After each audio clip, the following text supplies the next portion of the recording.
Vamos começar. 20 horas. Olá a todos. Está sendo feita ao vivo, então, boa noite a todos. Nós estamos falando às 20 horas do dia 2 de dezembro de 2020. Ainda um período de pandemia. Então, há uma obrigatoriedade para nós, né, de alguma maneira, ficar isolados. Pelo menos alguns de nós ainda somos obrigados a ficar isolados, outros não tem como ser diferente, então vão trabalhar. Mas é isso. Então, a verdade, né, é a base da palestra. Mas, acima de tudo, o conhecimento dela, que é a essência do que nós vamos trabalhar. Porque cada um tem um conceito de verdade. Tem uma palestra no canal, gostaria que depois vocês dessem uma olhada no canal. Quem puder, gente, assina aí, marca o sininho, que é legal, porque dá apoio pra gente, não ganha nada com isso, tá? Porque só quem ganha dinheiro com o YouTube é quem já está com milhares e milhares de seguidores. É mais para ter apoio mesmo, para que isso seja passado à frente, né? Porque aquilo que serve para você pode servir para outro também. Então, vamos lá. O conceito de verdade é muito, muito relativo, obviamente, mas ele tem uma base fundamental em 3 grandes conceitos, que é o veritas, que é a palavra latina para verdade, o aletheia, que também é verdade, que, na verdade, em grego, aletheia é a de aquilo que não é, letheia, escondido. Então, aquilo que não está escondido. Seria a tradução ao pé da letra, seria isso, o que não está escondido. E traduz-se, obviamente, como verdade.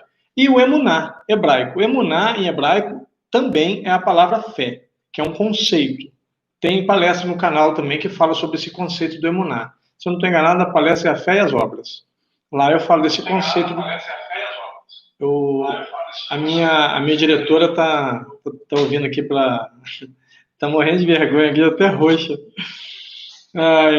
Faz parte, é ao vivo. Como diz o Faustão, quem sabe faz ao vivo, então vamos fazer. Então, baseado nesses conceitos do veritas, né, do aletheia e do emuná, nós vamos primeiro iniciar rapidamente, porque vou repetir, tem uma palestra aqui no canal que fala sobre isso, sobre esses conceitos de verdade.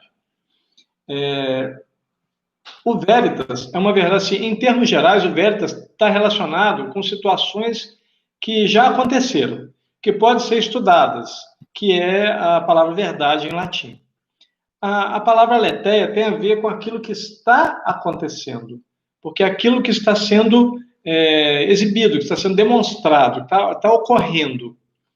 E a palavra emuná, que também traduz como fé, mas também se traduz como verdade, se refere às coisas que estão por vir. E, independentemente desses conceitos, o que é a verdade?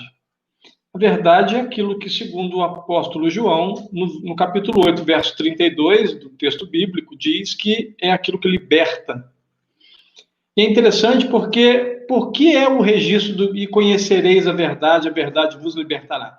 A verdade é um conceito, sim. Ela é relativa? Sim. Ela existe? Sim.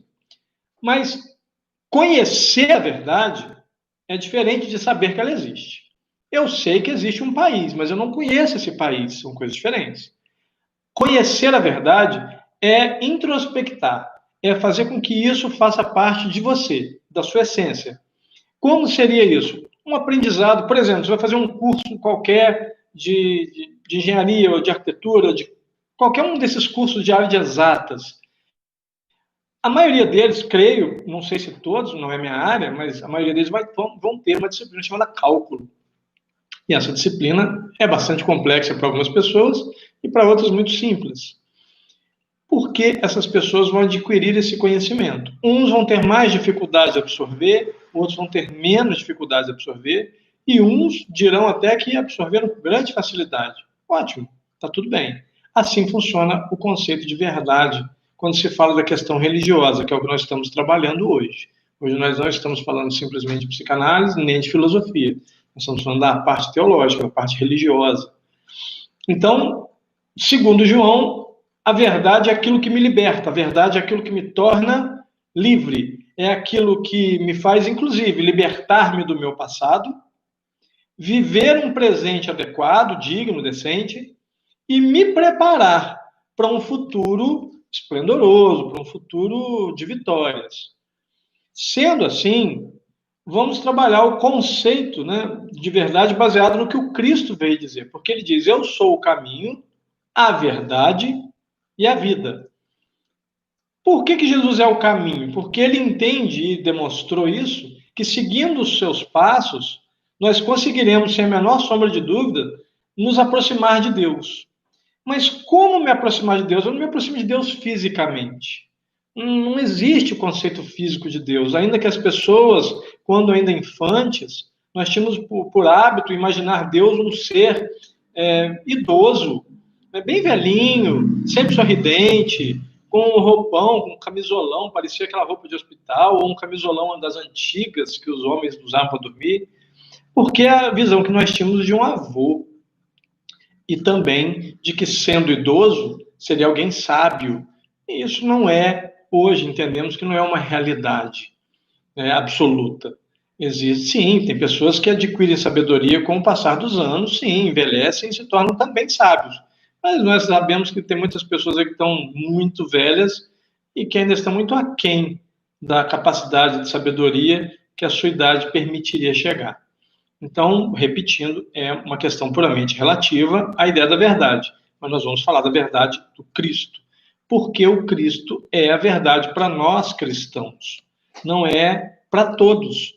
Ainda que ele seja, do nosso ponto de vista, a verdade, para outros ele não é. Para outros ele, sim, foi um filósofo, foi um religioso que deixou alguns conceitos interessantes, mas ele não é a verdade para outras doutrinas. E está tudo bem. Porque, no fim das contas, o que Jesus nos propõe? Uma mudança de vida, uma mudança na filosofia de vida, de como lidar com o meu dia a dia, de me tornar alguém melhor a cada dia. E não me baseando no que o outro é, mas, acima de tudo, no que eu tenho sido. Então, eu pretendo, eu gostaria, é o meu projeto de vida, que amanhã eu acorde já melhor do que quando dormi. E que ao final do dia eu esteja melhor do que o final do dia de hoje. Esta é a proposta.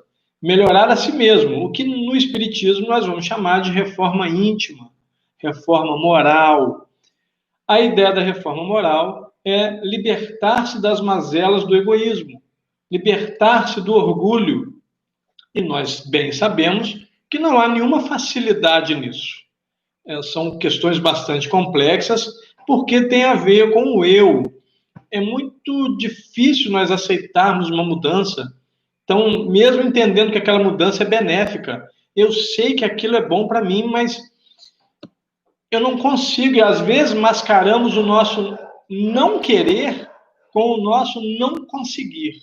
E são coisas completamente distintas. Todos temos a capacidade de mudar, sem exceção. Mas nem todos queremos fazer alguma mudança. Nem todos queremos baixar a cabeça e reconhecer a superioridade do argumento do outro ou a grandeza moral daquele que está junto de mim. Pode acontecer, você tem um professor, por exemplo, numa disciplina, que você precisa reconhecê-lo como seu mestre naquilo, ainda que em algum momento da sua vida você vá superar o conhecimento dele. Está tudo certo, faz parte, isso é normal. Mas naquele momento, ele é teu mestre. Naquele momento, ele é alguém que gostaria que você se tornasse o que ele é e superior a ele. Então, uma das funções do mestre é preparar indivíduos para se tornarem mestres, para se tornarem grandiosos, para se tornarem pessoas melhores.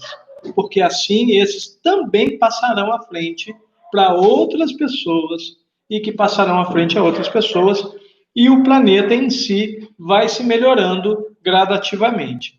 Como o chamado esquema de pirâmide. Eu passo para 2 pessoas, as 2 pessoas passam para outras 2 cada um, que é para 4, passa para 8. É um esquema de pirâmide, só que ninguém sai prejudicado. Todo mundo evolui, todo mundo cresce, todo mundo fica melhor. Jesus propõe essa verdade e ela é bastante definida, de maneira mais clara, no próprio Sermão do Monte, que são os capítulos 5, 6 e 7 de Mateus. Porque lá ele vem falando coisas inclusive dizendo das coisas que eu preciso fazer, O momento da oração, quando eu vou orar, ele diz, se quiseres orar, ora assim, ora ao Pai que ouve, ora e escondido, e o Pai que ouve até aquilo que está escondido, ou seja, até aquilo que está oculto né, da nossa verbalização está premente, está ativo em nossa mente. Eu estou pensando naquilo, e o pensamento é criativo, o pensamento é criador, ele gera energia. E Deus conhece todos os meandros da nossa mente. Até existe uma música protestante que, por sinal, é muito bonita, mas sempre que eu cito, eu falo que tem uma palavrinha ali que está muito errada. A música é muito bonita, de verdade é. Falei, sonda-me, Senhor, e me conhece. Não. Deus não precisa me sondar para me conhecer. Se tem alguém que me conhece, é Ele. Ele sempre me conheceu, desde antes de eu existir como espírito. E, com certeza, antes de cada encarnação minha, porque Ele já me conhecia antes de ser espírito, antes de existir. Então, sonda-me, Senhor, e me conhece. Não, primeiro que Deus não precisa sondar. Mas, se precisasse, a música deveria ser corrigida para sonda-me, Senhor, pois me conhece. Porque o Senhor é o único capaz de me sondar realmente, porque o Senhor me conhece. O Senhor conhece todos os obstáculos que a minha mente vai tentar gerar para que haja uma compreensão real de quem eu sou. Sendo assim, o que Jesus vai nos promover, nos propor, é uma mudança radical. E ele vai tratar, inclusive, aquela questão que é falada muito para nós espíritas, sobre a estranha moral. Porque ele vem dizendo, ele começa dizendo que veio para separar e não para unir. E é engraçado porque as pessoas ficam horrorizadas quando leem pela primeira vez isso. Como assim? Veio separar? Ele veio com essa intenção? Não, ele não veio com a intenção de separar. O que acontece é que ele entendia que ao passar à frente o evangelho, ao passar à frente essa aliança, esse pacto que ele veio trazer por ordem de Deus, ele entendia que alguns aceitariam e outros não. E isso causaria cisão, isso causaria separação entre as pessoas. Obviamente, ele alerta, vim trazer a separação. Ele vai trabalhar sempre a ideia de que nós devemos nos amar, mas também sempre a ideia de que vai haver sempre uma separação. Porque ele entende que não tem como obrigar o indivíduo a aceitar o argumento cristão, o evangelho. Ele entende que esse pacto, essa aliança, nem todos querem fazer nesse momento. Como espíritas, entendemos que cada um de nós tem o seu tempo. Se não for nessa encarnação, será numa outra. Nós não vamos nos perder, nós não vamos deixar de existir, nós somos eternos. Esse corpo morre, essa personalidade não existe, mas eu, espírito imortal, regresso à carne, uma nova personalidade e num novo corpo, para seguir a partir de onde parei, entendendo que o conhecimento é acumulativo. A verdade, então, tem a ver com como eu me sinto, o que me faz bem. O que me faz bem sem que isto prejudique outros. Prejudique de que maneira? Eu vou fazer um vestibular. Estudo absurdamente ou para fazer o Enem ou para fazer um vestibular direto. E, claro, eu vou ter uma nota maior. Vou passar numa faculdade ou numa universidade e outros não vão. Eu não prejudiquei aquelas pessoas. Mas eu fui vitorioso.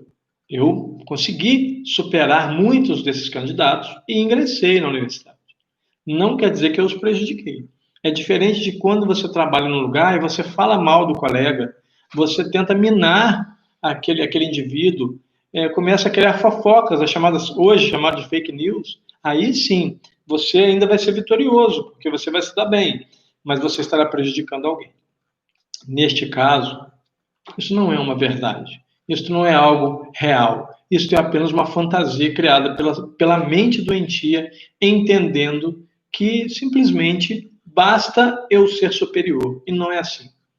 A verdade tem que me elevar, tem que me fazer crescer, sem que com isso eu diminua os outros. Eu posso crescer, eu posso subir em níveis evolutivos altíssimos, desde que eu entenda que não é rebaixando o outro para eu me elevar. Pensem bem nas campanhas políticas. Como é que funciona ainda hoje? O político ele tem um tempo de TV, ou de rádio, ou de mídia, seja lá qual for, e ele acaba levando um tempo falando mal dos outros candidatos, de um outro, talvez, que seja seu concorrente mais direto, ou de outros. Ele não está ali para isso. Ele está ali para fazer a proposta dele, o que ele entende que vai ser o certo. Ele não tem que ficar ali para falar mal do outro. Isso é uma baixeza, uma falta de caráter descomunal. Então, se um político chega e começa já a falar mal do outro, ele já não interessa para mim. Para mim, não. Por quê? Ele precisa me convencer de que ele é melhor sem rebaixar o outro, sem ficar falando mal do outro, porque o outro vai ter a campanha dele. E as pessoas vão dizer, se ele já foi prefeito, vereador, governador, e não foi bom, vamos pesquisar se foi mesmo, se não foi. O outro candidato não tem que fazer isso. Então, se eu vou fazer um vestibular, eu não tenho que arrumar um jeito de atrasar os candidatos, atrasar alguém, furar o pneu de um ônibus, por exemplo, para eu poder ingressar e todo mundo ficar do lado de fora do portão. Não funciona assim. Isso não é nem concorrência, é só deslealdade. A verdade é algo que vai me falar direto à mente e também ao coração, mas principalmente à mente, porque a verdade é uma questão racional. Agostinho, bispo de Hipona, né, Aurelius Agostinus, conhecido por nós como Santo Agostinho, ele disse certa vez que só encontrou Deus olhando para dentro de si. Ele diz, quando entristeci-me, olhei para dentro de mim, ali te vi. Então te encontrei. Ele diz, meu Senhor, sei quem és, sei o que és, sei o que fazes na minha vida, meu Senhor. Mas quando me perguntam, eu já não sei mais, porque ele não sabe explicar. Mas ele conseguiu encontrar Deus dentro dele mesmo, e não simplesmente procurando Deus nas coisas, porque quando ele olhou para dentro de si, ele viu a grandeza do universo que existe dentro dele.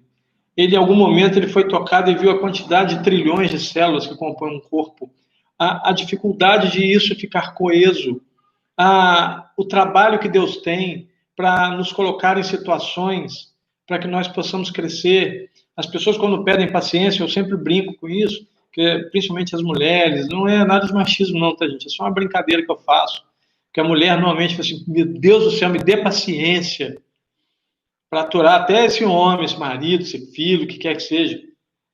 E Deus logo atende, mas atende como? Dando uma oportunidade de exercitar, porque a paciência é um músculo, ela é exercitado. Não dá para tomar um remédio, um comprimido, uma cápsula, uma injeção. Não tem, é exercício.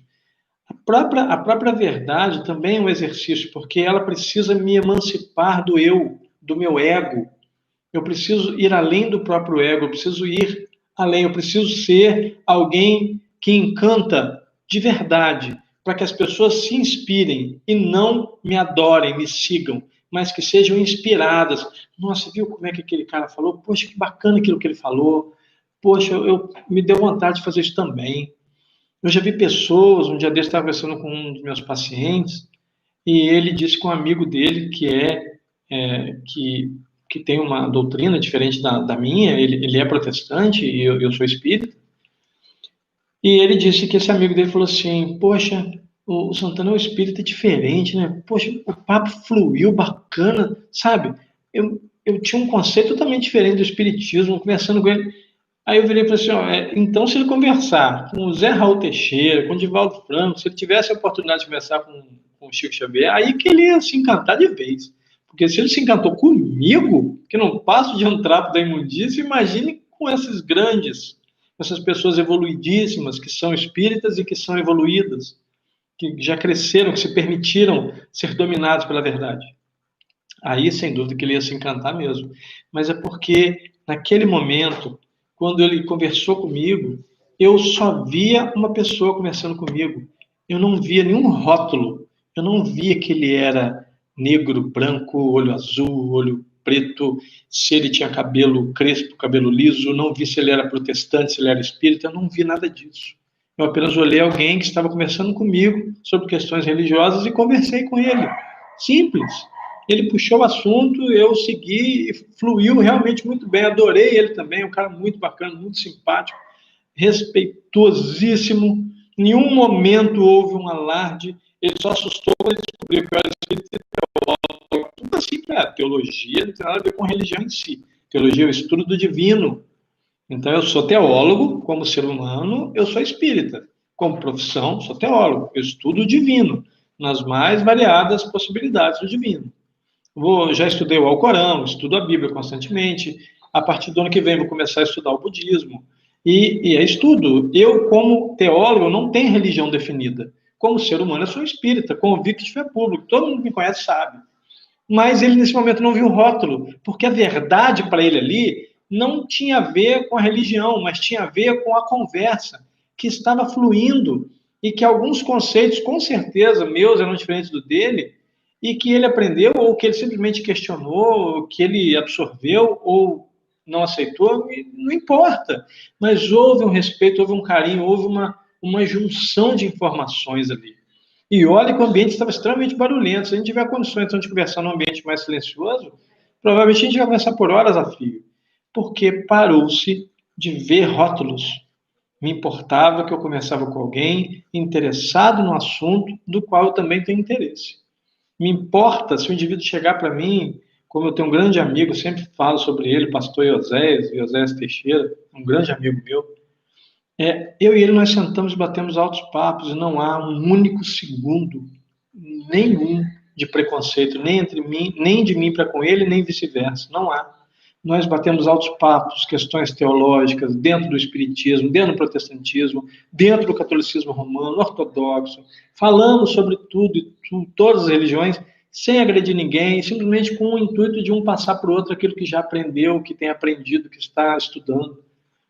A verdade precisa nos tornar grandes. É isso que Jesus queria dizer. Se você me seguir, não me siga para ter uma religião, me siga para você ser alguém melhor. No Evangelho Gnóstico de Tomé, Jesus fala que a igreja dele não tem paredes nem teto.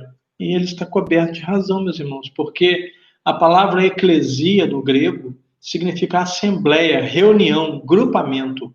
Nós somos igreja.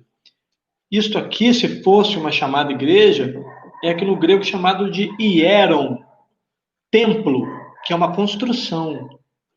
Nós não somos um hieron, nós somos eclesia, nós somos igreja. Então, eu até brinco com alguns amigos, que falam, Santana, você vai lá na minha igreja? Mas eu sou da sua igreja. Aí eles falam, Santana, pelo amor de Deus, eu esqueço. Você vai lá no meu templo? Eu falei, vou, claro que eu vou. Que dia que vai ser, qual o horário do culto, quem vai pregar? E vou, de boa, vou na igreja católica, onde me convidar eu vou, não tem nenhum problema com isso, não tem esse tipo de preconceito. Vou na Umbanda, vou no Candomblé, onde me chamar para ir, eu vou. No mínimo, eu vou aprender alguma coisa. No mínimo. No mínimo. E em sendo possível, me permitido, talvez eu também ensine alguma coisa. Mas pelo menos aprender eu vou. Quanto a isso, eu não tenho dúvida. Cabe, então, entender que a verdade é algo libertador e não aprisionador. Por isso, João fala, e conhecereis, pois, a verdade, e a verdade te tornará livre, vos libertará.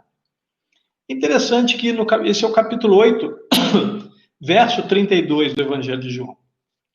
No mesmo capítulo, no verso 36, João diz, e se fores, pois, libertos pelo Filho, verdadeiramente sereis livres. Ou seja, quando você começa a entender a verdade sobre alguma coisa, começa a entender o funcionamento de uma máquina, por exemplo. Você está trabalhando aquela máquina a vida toda. Tatuadores, por exemplo, tatuador, cara é fera, tem um detalhe, tem um talento. Claro, tem pessoas que não são boas, assim, em toda a profissão. Mas tem aquelas pessoas que têm o dom de desenhar e o dom de reproduzir aquilo através da tatuagem. Eu acho bacana. Mas não sei se vocês sabem que muitos deles não sabem desmontar e remontar aquela máquina que eles usam para tatuar. Mas pode perguntar para aquele que conseguiu aprender a montar e desmontar como que isso foi importante para o trabalho dele, entender o funcionamento daquela máquina, saber onde controlar, onde ajustar, em que momento, em que situações inclinar ou não inclinar, porque ele aprendeu um pouco mais. Quando você trabalha com um computador, você está acostumado a ligar o computador e falar, digita usuário, senha, tal. Beleza, mas quando você começa a entender como o sistema operacional funciona, como o software da sua empresa funciona, da onde ele puxa, porque ele você vai começar a ficar encantado. Nossa, então quer dizer que quando eu digito o CEP, ele vai num banco de dados de CEP e traz o endereço, é isso? No banco, quando você às vezes informa o CPF da pessoa para quem você vai fazer a transferência, ele já traz todos os dados, porque ele vai num banco de dados trazer. Então, olha que coisa bacana de você não ter que ficar redigitando. Olha como é interessante você saber para poder explicar aquilo. Então, a verdade te torna livre. E João, no capítulo 8, verso 36, ele diz: se a tua liberdade for proposta pelo Filho, ou seja, se fores, pois, libertos pelo Filho, verdadeiramente sereis livres. O Filho que ele está dizendo é Jesus, que é o Filho de Deus, assim como nós. Um Filho de Deus, assim como nós. Entendo que algumas doutrinas entendam que ele é o Filho, e que nós somos criaturas e que, em um momento, podemos também nos tornar filhos, mas que Jesus é o Deus Filho. Para nós espíritas não existe trindade. Acho que nós já falamos isso no canal aqui. Se não falamos, eu prometo que eu faço. A próxima palestra vai ser sobre isso, sobre a Santíssima Trindade. Tem uma interrogaçãozinha. Mas eu tenho quase certeza que já tem essa palestra no canal. Então, entender esse argumento de que a verdade é algo que plenifica, que me torna pleno. Jesus, quando propõe isso, e quando João diz isso, se o Filho te liberta, ou seja, se o que te liberta é o Evangelho, é o conhecimento do Cristo, é a pregação, é a vivência do Cristo, então você é livre de verdade. Por que ele está dizendo isso? Porque a verdade tem a ver com o Evangelho, e a verdade ligada a Jesus tem a ver com o Evangelho praticado por Jesus. Porque Jesus, tudo que ele falou, ele praticou, ele pôs em prática. Ele sempre respeitou as pessoas, as leis, e sempre entendeu as dificuldades de cada um. E ele propunha, inclusive, questionamentos. Você vê que no momento daquela mulher que vai ser apedrejada, o que ele diz? Ele não diz que somente quem não tinha pecados que podia jogar pedra. Ele diz que só a primeira pedra tinha que ser atirada por alguém que não tinha pecado. Se tivesse alguém ali, depois todo mundo ia poder jogar. Ele disse: atire a primeira pedra, aquele que não tem pecado. Só a primeira. E, obviamente, ninguém ali jogou, porque todo mundo ali, naquele momento, fez o exame de consciência e viu que tinha seus conflitos, que é falado assim na psicanálise e na teologia chamada de pecado. É você ir contra um conceito teu. Nós já falamos várias vezes sobre isso, então não posso ficar me... Dá uma olhada no canal aí, tem um monte de palestra aí, ajuda, dá um joinha lá, entendeu? Que ajuda pra caramba. Mais importante, então, é entender que as atitudes de Jesus demonstravam a verdade. Por que demonstravam a verdade? Porque de tudo que ele argumentou, ele provou ser possível fazer. Ele provou que era possível fazer. Certa vez, na faculdade de teologia, uma amiga, não vou citar o nome por respeito, mas ela chegou até mim, eu estava conversando com um amigo meu, com Douglas, eu posso citar o Douglas, eu chamava Douglas de Calvino e ele me chamava de Kardec. Porque eu era o único espírita da faculdade, tá, gente? Ele não estava fazendo nenhuma ligação com Kardec, não, nada a ver. E eu chamava ele de Calvino, porque ele era calvinista, é calvinista. Nós estamos batendo papo ali no corredor e chega essa amiga nossa, que era da turma dele, e começou a questionar acerca de dialogar com os mortos, que é uma coisa que ocorre para nós espíritas. Nós dialogamos em mesa mediúnica com aqueles que já estão fora da carne, né? Estão desencarnados.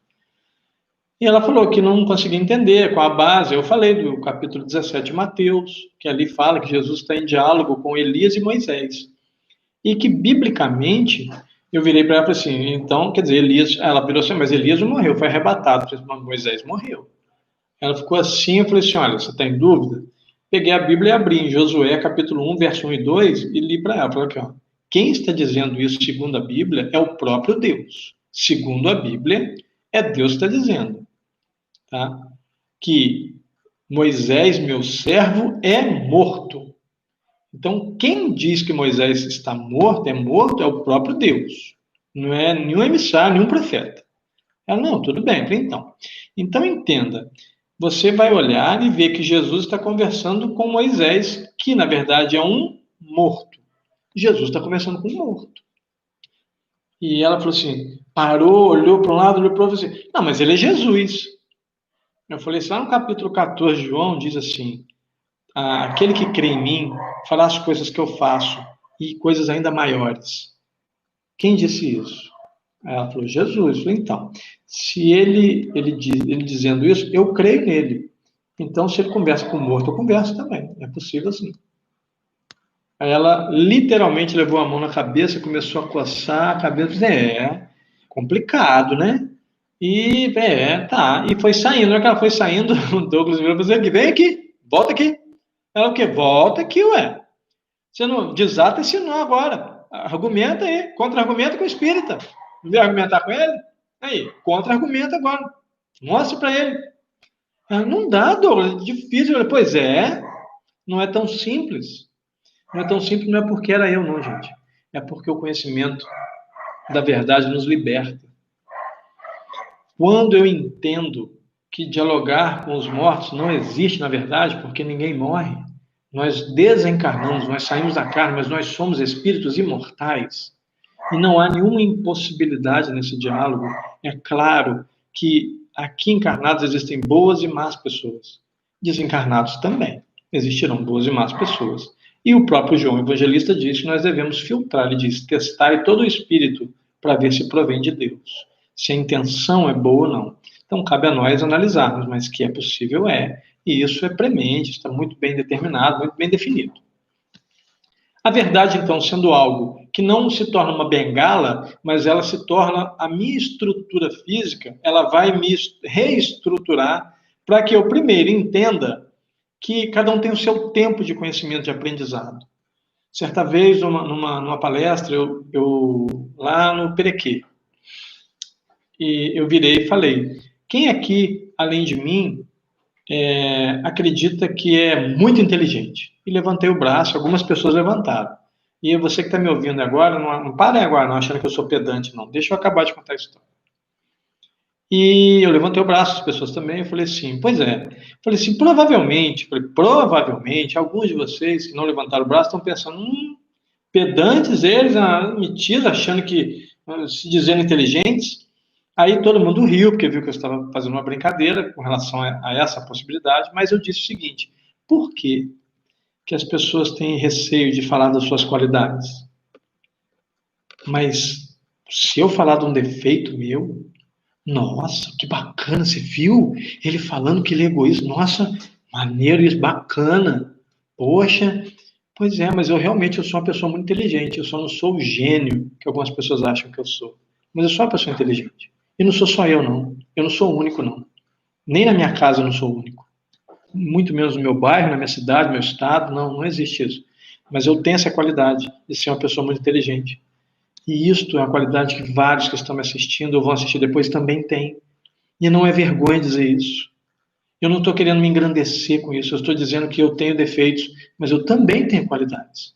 E qual o problema de eu exaltar uma qualidade minha? Por quê? Porque eu quero aparecer? Não, não preciso. Eu não preciso aparecer. As pessoas já me conhecem. E as pessoas mesmo vêm dizer, nossa, você é muito inteligente. Tá, bacana. Mas não importa. O que importa é que a minha inteligência, ela se expande na medida de que eu entendo exatamente aquilo que eu argumentei com eles lá no Perequê. Porque eu disse o seguinte, nós que levantamos a mão, que nos reconhecemos muito inteligentes, continue com a mão levantada aquele que entende que é muito, muito difícil lidar com pessoas como nós. Todos continuaram, inclusive eu com o braço erguido, a exceção de mim, porque eu estou olhando para o público, todos fizeram algo do tipo assim. Ou seja, é mesmo. Porque é difícil. É uma qualidade, mas é uma qualidade. Por que ela é difícil? Porque muitas vezes, quando eu compreendo facilmente um argumento, uma disciplina, uma cátedra, uma cadeira, se eu não me vigiar, se eu não permitir que a verdade fale em mim, eu vou começar a achar que as outras pessoas são burras. Não são. Burro, para mim, é a pessoa que não quer aprender. Não é o que não sabe. O que não sabe, ele é inculto, ele não tem essa cultura, ele não tem esse conhecimento. Ele é ignorante, porque ele ignora, ele desconhece aquela informação. Burro é aquele que, para mim, é aquele que tem condições mentais, não tem nenhum tipo de bloqueio, nenhum tipo de deficiência de aprendizado, mas não quer aprender. Tudo bem, ele também tem o direito de não querer, é o direito dele. Mas, para mim, é uma pessoa burra, porque ele perde a oportunidade de crescer como ser humano e de ajudar em muito. E André Luiz nos diz que aquele que caminha auxiliando perde a sua dor pelo caminho. E é verdade. Às vezes eu preciso guardar minha própria dor para ajudar o outro. Isso é normal, isso faz parte. Por quê? Porque eu entendo que ajudar o outro é importante, me faz bem. Se ainda que eu imaginasse como no início, eu vou fazer, porque aí o outro também faz por mim, que seja. É o princípio, é um estágio. Nós já falamos sobre isso também, é um estágio. Mas em algum momento eu vou ajudar porque é prazeroso ajudar, eu gosto de ajudar. Estou falando só eu, não. Muitos dos que estão me ouvindo, os coordenadores das casas espíritas, todos gostamos de ajudar. É bom, é prazeroso. Em algum momento nós descobrimos o prazer de servir a Deus. E isso se tornou a nossa estrutura. Ah, e nós deixamos de ser imperfeitos? Não. Eu acredito que, pelo contrário, nós passamos a ter uma consciência mais plena, talvez não na plenitude absoluta, mas mais plena das nossas deficiências, das nossas dificuldades, de como é difícil ser uma boa pessoa. Eu costumo dizer que eu não sou uma boa pessoa. Boas pessoas ajudam a todos. Eu vou sempre ajudar aqueles que eu amo, aqueles que eu gosto, e estranhos. Mas aqueles com quem eu não quero uma relação, não quero lidar com essas pessoas, e que é normal, qual o problema? Né? Os perfeitos não estão aqui. Com essas pessoas, eu não vou ficar procurando ajudar. Talvez eu ajude. Eu não sei, mas eu não tenho essa garantia de que eu vou ajudar. Mas as pessoas que eu amo, eu ajudo. Sempre que posso, e às vezes, mesmo quando não posso, eu dou um jeito de poder. De fazer poder. Então, isso prova que eu não sou uma boa pessoa, porque boas pessoas ajudam a todos, a qualquer um, a qualquer tempo. Mas eu estou em estágio, assim como muitos que estão me ouvindo. Comentem aí, gente, no chatzinho aí, se vocês também estão, em que situação vocês já se encontram. Não tenham vergonha, não. Tanto uma coisa quanto outra. Não, eu já fico de boa, já ajudo todo mundo, ou eu também só ajudo quem eu gosto. Tudo bem. Nós que fazemos como eu, que ajudamos só que nós gostamos, nós estamos num estágio. Nós vamos evoluindo, nós vamos adquirindo prática, conhecimento, para ter mais experiência. E vai chegar um momento que não existirão mais pessoas que a gente não gosta, porque não faz diferença mais o que a pessoa acha de mim, se ela não acha, se ela me ofende, se ela me agride, se ela me desrespeita, não vai fazer mais diferença. Para mim, ainda hoje faz, mas em algum momento não fará. Eu sei porque existem pessoas que passaram por isso que já não fazem mais. Não faz mais diferença para eles. É este que é o ponto. Conhecer a verdade é se libertar de toda a trama, toda aquela malha de lama que nos trava na ideia do ego, na ideia do consumismo, que eu preciso comprar o telefone mais caro, não sei o quê. A maioria das pessoas que têm esses aparelhos não conseguem ou nem conhecem todos os recursos. Existem pessoas que têm um sonho de ter uma Ferrari bacana. Poxa, trabalhe pelo seu sonho, irmão. Mesmo que ele seja um sonho material, trabalhe por ele. Não tem nada de errado comprar uma casa. Eu quero ter uma casa enorme, uma mansão. Ótimo, tá tudo bem. Não tem nada de errado nisso. Desde que você não viva só para isso. Porque aí o texto sagrado vai te tocar. Porque Jesus diz: de que adianta o homem ganhar o mundo todo e perder a tua alma? Então, de que adianta o homem ganhar todo o mundo todo e perder a sua alma? De que adiantou? Perder em que sentido? Não evoluo. E vou ter uma Ferrari, por exemplo, em Volta Redonda, minha cidade. Não tem como andar com aquele carro aqui, porque, primeiro, não dá para desenvolver. Ou as estradas aqui tem buraco ou tem quebra-mola, que é um redutor de velocidade, dependendo da sua região aí, é aqueles redutores de velocidade, né, que alguns chamam de lombada, quebra-molas. Aqui nós chamamos de quebra-mola. Então tem um monte de quebra-mola, muito buraco nas estradas. Não dá para ter um carro desse e curtir como deveria. Ir para uma estrada mais veloz ou num tipo de autódromo para poder acelerar e sentir a adrenalina do carro. Não dá. Então, quer dizer, um sonho mas você não vai conseguir praticar muito esse sonho. Ah, eu quero comprar uma lancha ou um iate, mesmo de pequeno porte, beleza. Só não se esqueça que você vai ter que pagar constantemente a marina, né? Que para ele ficar lá, porque não dá para você ficar brincando de levar e trazer, por exemplo, a Volta Redonda. Nós estamos a mais de 100 quilômetros do mar mais próximo, que é em Angra dos Reis.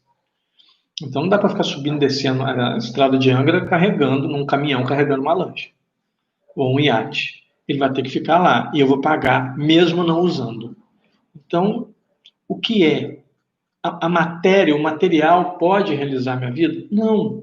Ele me dará um tipo de alívio, uma sensação de conquista. Olha, eu trabalhei a vida toda e consegui. Poxa, legal, bacana, isso é bacana, é meritório, porque você focou. E ao focar, você se melhorou. porque você está focado. Mas lembre-se, só porque você está focado, não existe só aquilo. Ah, eu estou focado em ter minha casa, em quitar minha casa. Poxa, bacana, legal. Mas isso não é suficiente, porque nem a tua casa você leva para o outro lado. Mas a verdade você leva. Quando a verdade te toca, quando ela te liberta do egoísmo, do orgulho, inclusive das megalomanias, de achar que eu sou enorme, uma pessoa maravilhosa, e que eu sou riquíssima, que eu tenho que ser rico, isso é uma megalomania, uma total falta de noção do que é real. Por quê? Porque nada disso me acompanha, eu não venho com nada disso vai comigo. Eu brinco, inclusive, dizendo que nós espíritas, inclusive, falamos, porque a riqueza não vai para o túmulo. Conversa fiada, é claro que vai. Ela não passa do túmulo. Nós espíritos passamos. Nem o nosso corpo passa, imagina as riquezas. Mas depois o túmulo passa. O espírito, o resto não.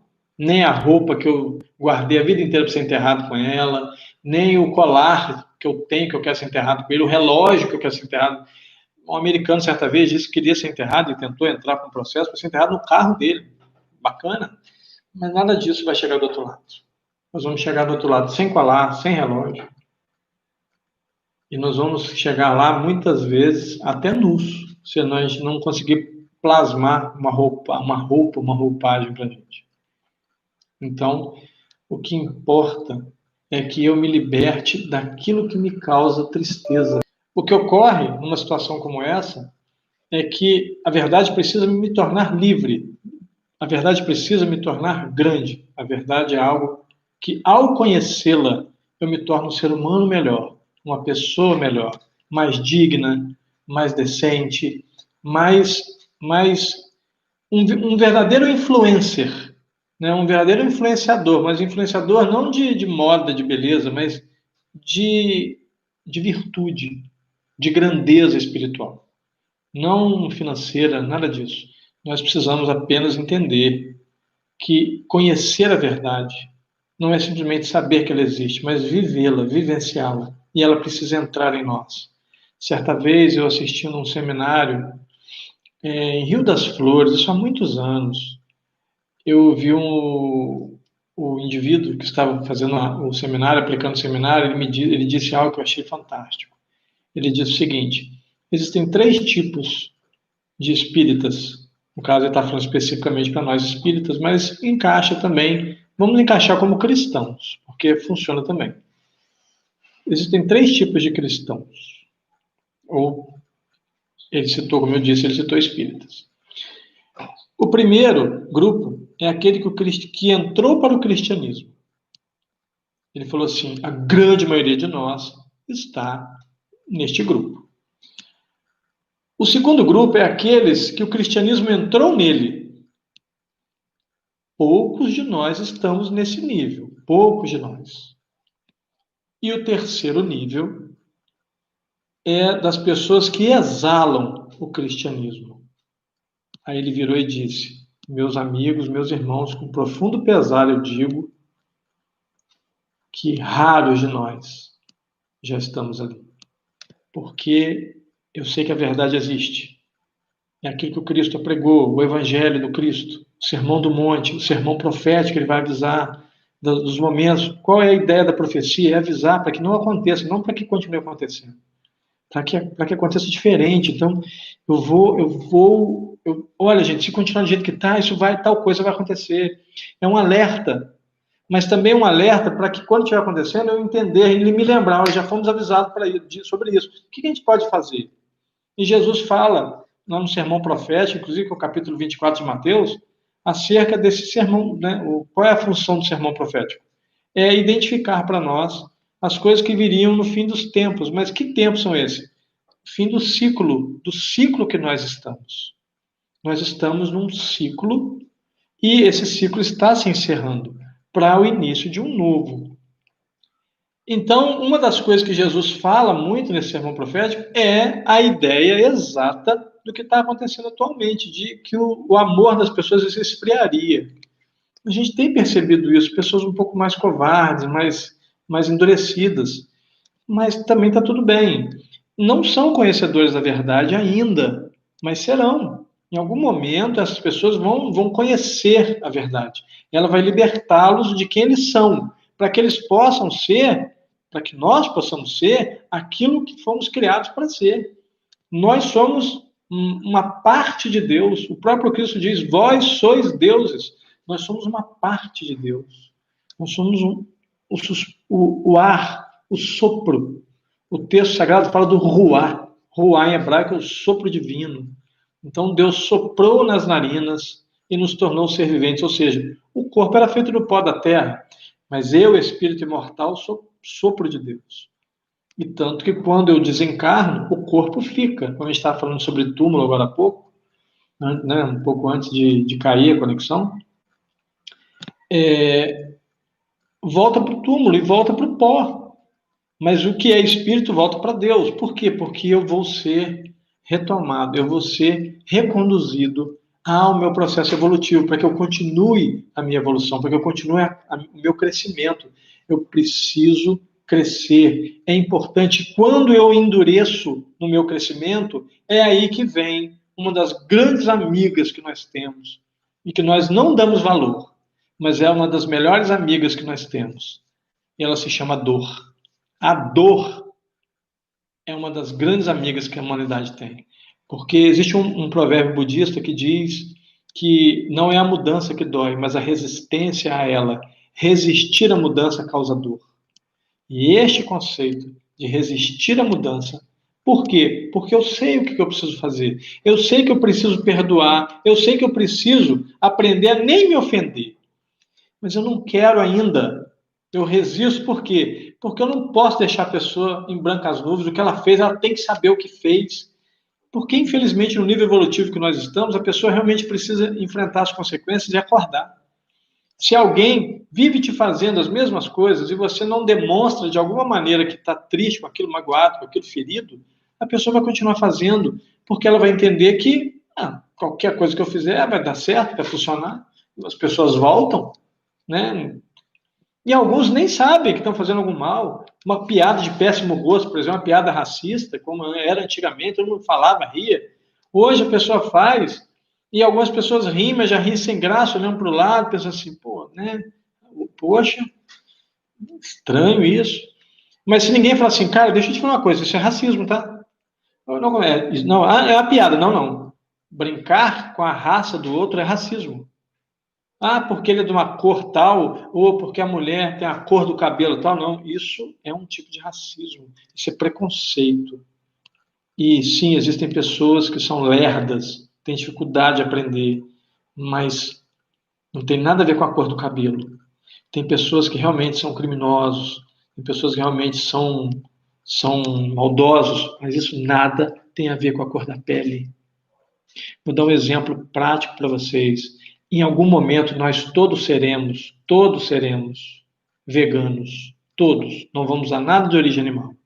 Em algum momento. Eu não sou carnívoro, só para ficar claro. Eu não estou fazendo propaganda do veganismo, não. Mas um dia nós chegaremos lá, nós seremos todos veganos. Não tenho dúvida disso.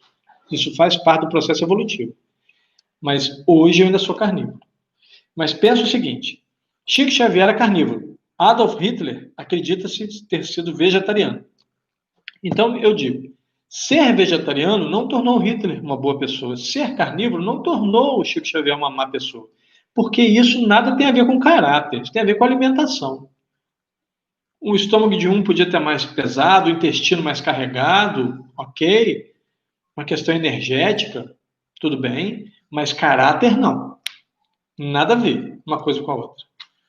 E o indivíduo que é vegano, vegetariano, já é o vegano, costumo dizer em fim de palestras, quando eu falo sobre os animais, sobre essas coisas, eu falo, olha, você é uma pessoa melhor que eu, não tenha dúvida disso.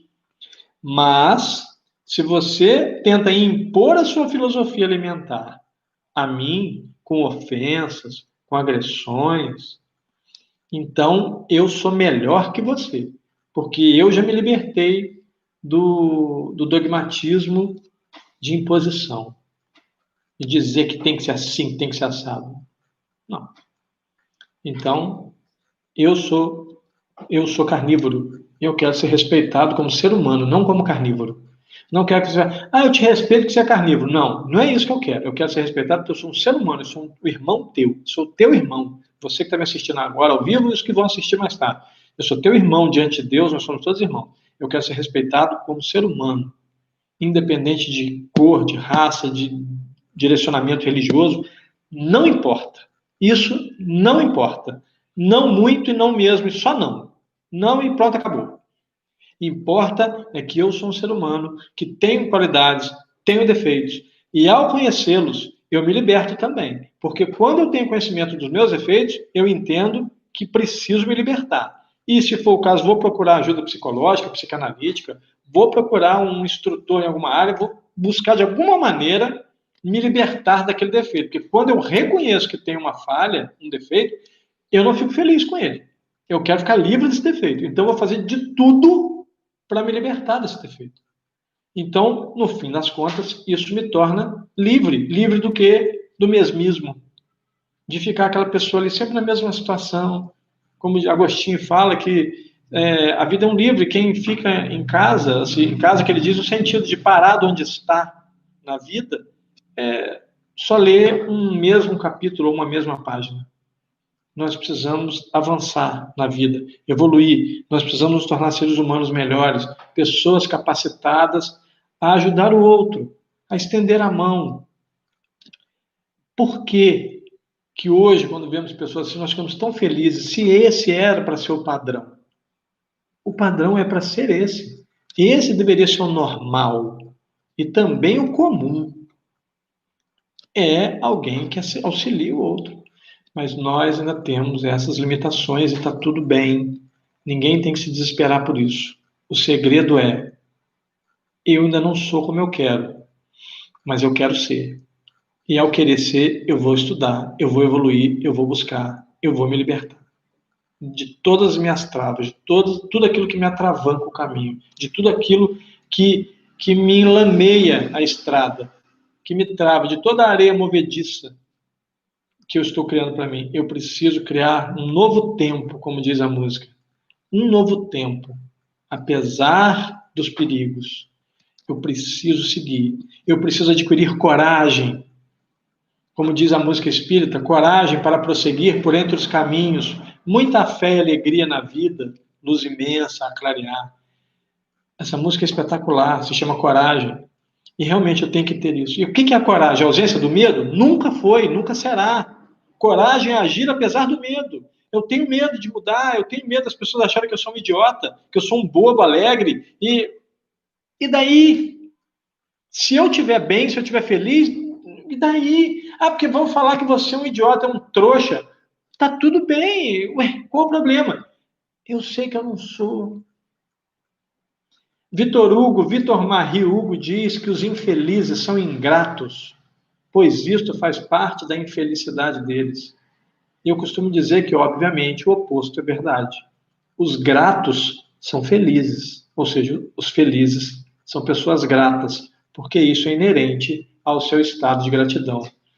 Pare para pensar, meu irmão, me ajude. Pesquise na sua própria vida, não para me dizer, mas para você ter conhecimento.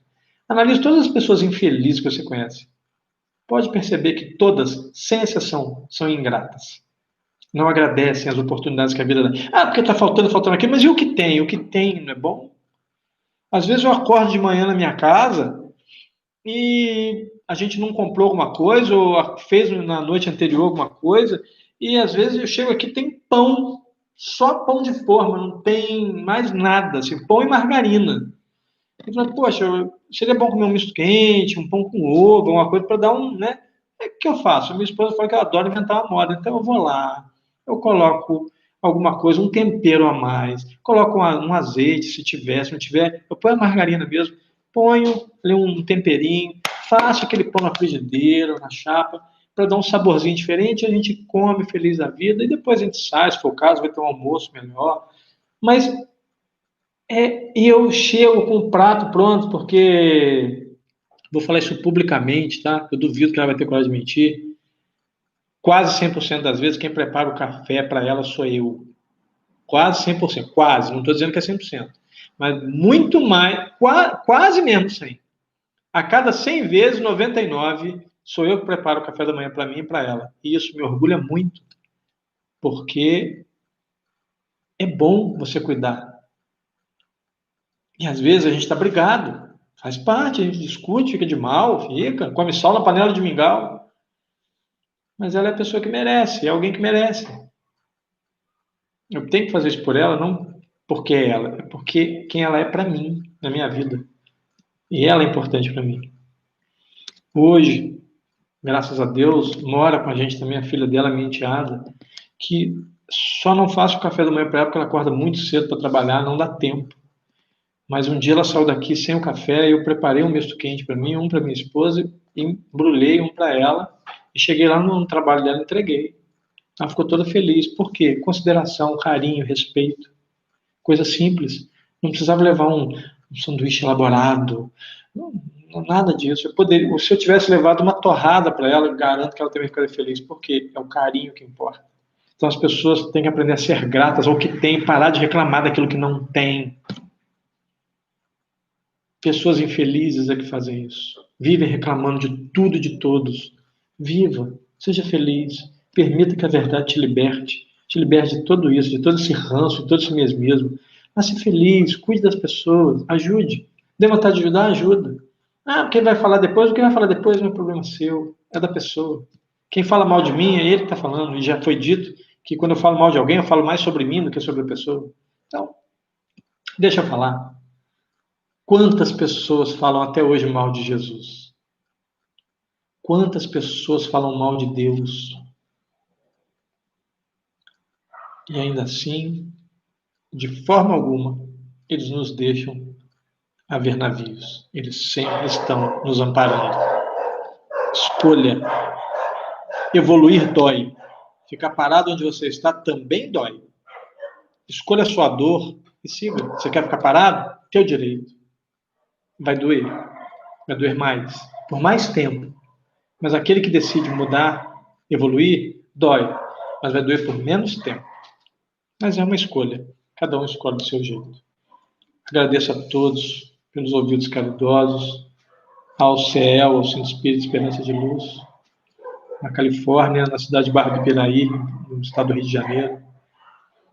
Peço perdão pela queda da conexão aqui, do meu computador simplesmente desligou, mas nós voltamos e agora vão ficar essas duas partes no canal. Eu vou ver se depois eu junto as duas numa só e publico de novo, tá?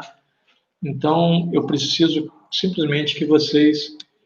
eu quero retribuir o carinho que vocês têm por mim.